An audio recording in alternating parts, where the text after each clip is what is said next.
for that. Yeah, it's pretty awesome. I know I didn't actually get to see the guys last week, but I've heard such incredible comments and words from the impact that Susan, Alex and Clarkie made, which is really, really cool. So tonight I'm again talking about what if, talking about what if you live in unknowns and what ifs. I know for me, so much of my journey has over 30 something years. I've gotten lost many times in areas of just being in the unknowns and what ifs, to the fact that I've actually allowed them to actually define where my life was actually going.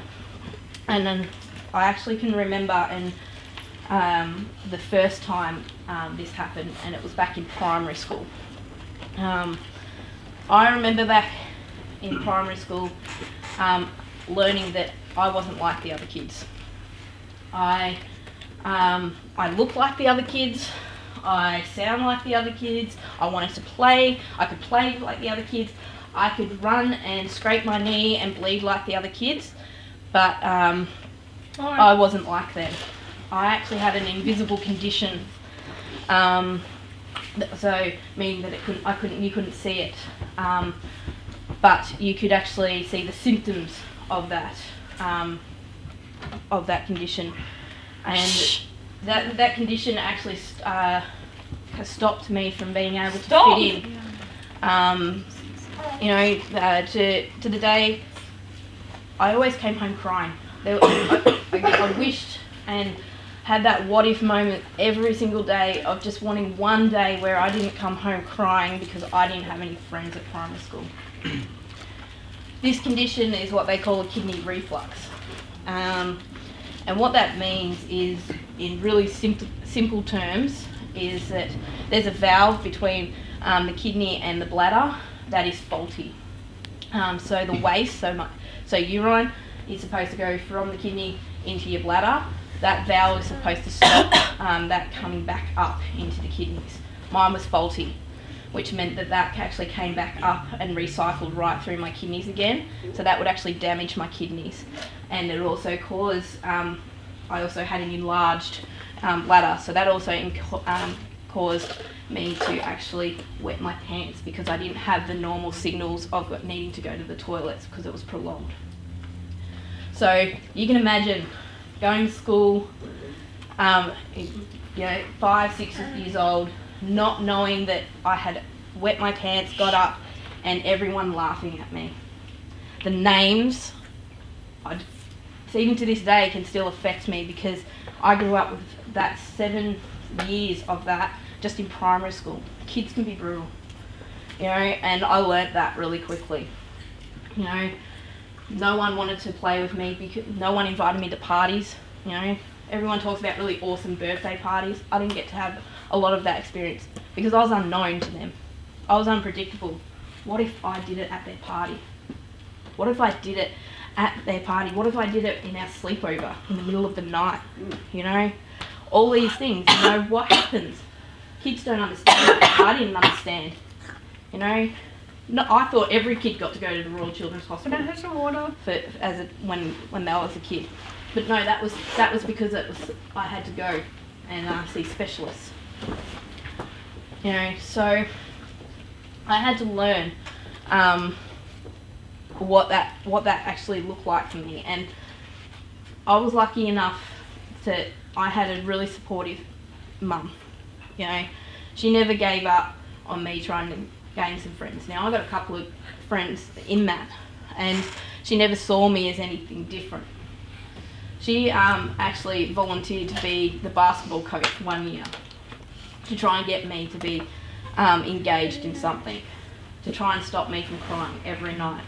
And I managed to grab a couple of friends, and I say grab because I felt like I hung on to those friends as soon as I got them. Once they accepted that I could actually do all the normal things and be a part of their world, and that wasn't such a big issue around my reflux, It was like, hang on for dear life, I'm not letting these guys go. You know, but there was, as I grew up, there was always, you know, even through high school, that whole bullying experience, that whole thing echoed, because there were kids that went from primary school to high school that remember the old thing of me. You know, that kidney reflux ended up working itself out. I was lucky I didn't have surgery. But it still haunts me, and it still works with me to this day. I have to still go see specialists to ensure that it doesn't come back and I don't do any further damage to my kidneys if that was caused. Does anyone actually remember a movie called Sliding Doors? No. Yeah, you know, starring Gwyneth Paltrow. If you haven't seen it, the premise of the story is this woman they show two separate lives, and it's hinged on one single moment, whether she makes the train or not. And it shows you parallel what would happen if she does make the train versus what would happen if she doesn't make the train. Wouldn't it be cool if we could do that at certain times in our lives? What happens if I do this? What happens if I pick this course instead of this course? Can I just play out my life a little bit just to see which one ends up better for me? You know, what happens if I pick this guy versus this guy? Am I going to end up with someone who's going to be faithful and awesome, or someone who's just a dropkick? You know, I would love that. And I used to have this motto or mantra of whatever happens, it's meant to happen. You know, whatever is meant to be will be. When it happens, it will happen. And I used to use this all the time in my world. You know, if I want to go to school, you know, if I'm meant to be at school, it will happen. You know, much to Mum's dismay. That was my mantra. But I got a few years ago. I learnt that this isn't actually a really good way for me to live my life. You know, I remember, you know, looking at the part of this. I'll go back a little bit more. I remember when I was younger, you know, I used to play with dolls. Barbie was bigger than the Bratz, but I used to play with dolls, and always get told that I was going to be a good mum.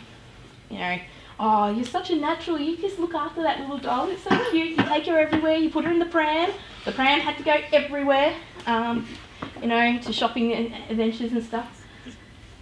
You know, even as I got older, everyone was going, oh, you're so caring, you know, you look after everyone, you nurture, and it just kept going. So I had this idea in my head that I'm going to be a mum, you know, and I want that. And I had that as I was more in teenage years, later teenage years, not running bang, you know, more like when I've left school. I had that thought, that mantra of when it happens, it will happen. You know, obviously I need a guy first. That normally helps to have a relationship with someone. You know,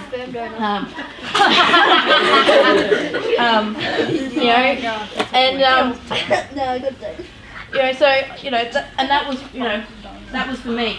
You know, and then going into my early 20s, I kept that going, that mantra of, you know, if it's meant to happen, it will happen, because pretty much 80% of my year 12 level is now have kids, you know. So it's like, you know, I hear stories way back then, girls in my year level were having babies and stuff, and I'm like, yeah, it will happen when it happens. Like, I'm not rushing out like them to do that. I've got time. So, you know, so I put that through. Probably about 6 years ago, that complete mindset changed. I had gone for a regular check with my GP, and had a few tests done, and there was one that concerned them, enough for them to warrant further investigation. And so I got the referral to go to a gynecologist. So they look at everything that's around the reproduction area. And the concern was that I may not be able to have kids.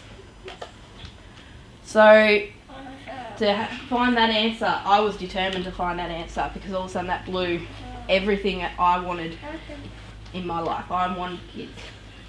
I still want kids. But now I live with this great big what if and unknown.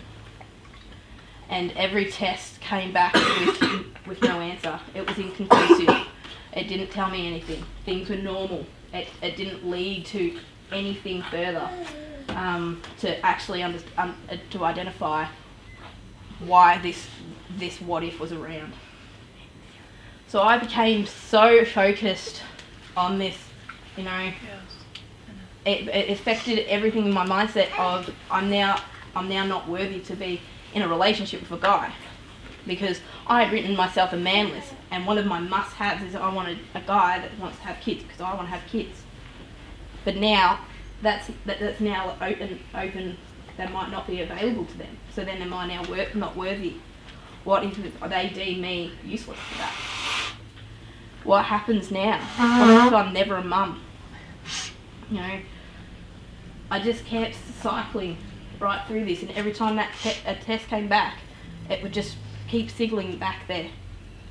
I got so lost in this. 6 years ago, my best friend actually fell pregnant, and she was actually so terrified of telling me that she had fallen pregnant because she didn't want to make me feel worse. She knew the ins and outs of what was going on in my head, and the fact that, you know, I'm hearing everyone in my school year level popping up and having babies, and I'm resenting people for it. I was so lost in that moment. I nearly missed one of the most important parts of my friend's life, something that should be celebrated. And it wasn't supposed to be about me, it was about her at that moment. And she almost didn't tell me. That moment was so, when she had managed to finally, she hadn't even written a card because she couldn't say it to my face. She sat down and she goes, I don't even know how to say the words, so can you just read this? That moment of holding that card and reading it, and actually seeing on paper her feelings of her being terrified, made me realise that I'm losing living in the moment. I'm so focused on something that I don't even know the answer to, and I can never predict the future, and no one can. You know, no one said it's a definite no. They just said there's this concern that they just want to investigate further. But here I was going, nah, all I heard was no. Why? No, I want to hear why. I want to hear why. There's no why. And so, in that moment, with my best friend's help, we made sure that I started living in the moment in that journey. So I started attending her appointments and making sure it was about her. I had the absolute privilege of actually sitting and not sitting, but I actually watched my godson be born. You know, I was actually in the delivery room to watch that moment. And if that wasn't enough affirmation back then from her to realise that get your crap together a little bit here, you know, get your head out of the sand, that moment was, because it wasn't about her, it wasn't about me, it was about that young life coming into the world for the first time. And you know, that sits with me, that memory will always sit with me, that privilege of being able to see someone. And it also terrified me a little bit. I don't know if I want to go through all of that as well. You know, I give her credit, there were no drugs involved in that one. Oh God. So she did well, but I had to recommit myself to actually being intentional about my life from that. You know, that philosophy of when it happens, it will happen, or if it's meant to be, works great for clothing. You know, if you're not really sure about a top or a dress, you know, if it's meant to be, it'll be maybe in a week. I'll come back, and if it's still there, I'm meant to have it. You know, I do that with shoes. I've tried it with books. If you know me, it doesn't work. I see it, I buy it with books, right? So I've tried it, never going to happen. But I wanted, in that moment of this journey, and I still go through it. You know, this isn't over for me, in terms of of where I'm at with this. But I wanted to be more intentional about my life. You know, I want to be deliberate about my life. I don't want a what if. You know, what if I can't have kids? That's not a deliberate statement for me. That doesn't give me anything. It doesn't help me. It doesn't give me a direction. All it does is bring me down and start circling into more what ifs. So I started thinking about the things that I do want to do. You know, the first part would probably find a really decent partner, and focus on actually making a life with someone rather than making a life for someone. Would be a good start. I want to travel. I've got to be deliberate about that. That won't come to me. I've actually got to make the decision. I've got to put my hand up and go, I'm going to save for that. I've got to I've got to make the decision around of actually learning about a different culture if I want to go to a different culture. I want to go to Mexico. So what does that look like? I can't let that just be whatever it's going to be. I have to decide for that. I have to be deliberate about that. My work at Bridge Builders, I have to be deliberate about that. I can't just let it be. How would that make everyone here feel if I just, whatever it will be here? You know, it has to be a deliberate choice of what I want to bring to the party. You know, and so I had to learn to recommit to myself a new mantra, to be intentional, to be deliberate. And that's really hard because, I'm not really good with detail a whole lot of the time. So I had to learn how to do that. One of them was talking with a mentor, finding someone trusted enough to say, here are some of my what ifs and my unknowns right now, and I don't know how to either move them away from me or share a load. Another one was rewriting my goals, looking at what I actually want to do in the next 5 years. Part of that for me was signing up for uni, doing a Bachelor of Psych this year is what I started. That was deliberate. It has to be intentional because if I don't do the work, I fail. So, by recommitting myself and being intentional, I'm not saying that I'm never going to hear those what ifs and unknowns again. What I am saying is I want to look at those again when I'm better equipped, when I have better knowledge around the stuff that I do know, and I'm grounded in the stuff that I do know. I know that there are other ways to have kids. Adoption's good. So looking at all of a sudden broadening my scope. Foster is another one. There are other options. I also know that there wasn't a definite no. But I also know there's no point me looking at it if I don't actually have a partner at this point in time. Focusing on something that's not going to happen in the next 12 months is not going to be helpful to me. So I've decided to focus just on myself in what I know and learn how to better move forward and do all of that sort of stuff. And my encouragement is, if you are living like that, there's 3 really quick and simple ways to begin how to stop living in unknowns and what ifs. The first one is write down your knowns, write down the truth, the facts that you know. For me, I know that I'm healthy. I know that I can walk out of here still with a smile on my face. I know that I am loved by a great bunch of people. I know that I'm going to succeed in my uni degree because I'm going to be deliberate about it. I also know that for the first time, I feel like I'm in one place for a change instead of having to drive everywhere. That's nice. But I also know that I can look at that when I'm ready to. That's the truth. The second one is to seek out a trusted friend or a mentor.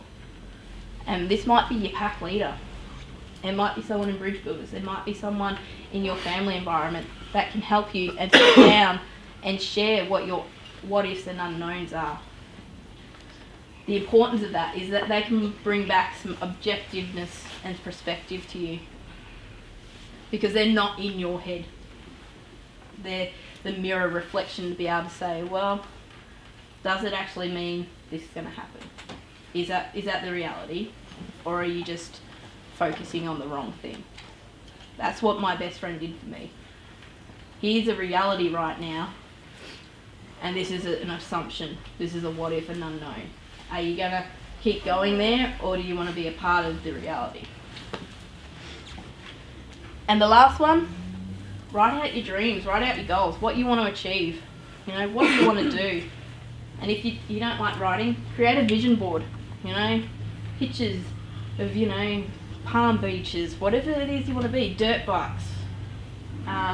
You know, Bill had that plan for Harley, you know, for a long time. And he had his little vision, and he got it.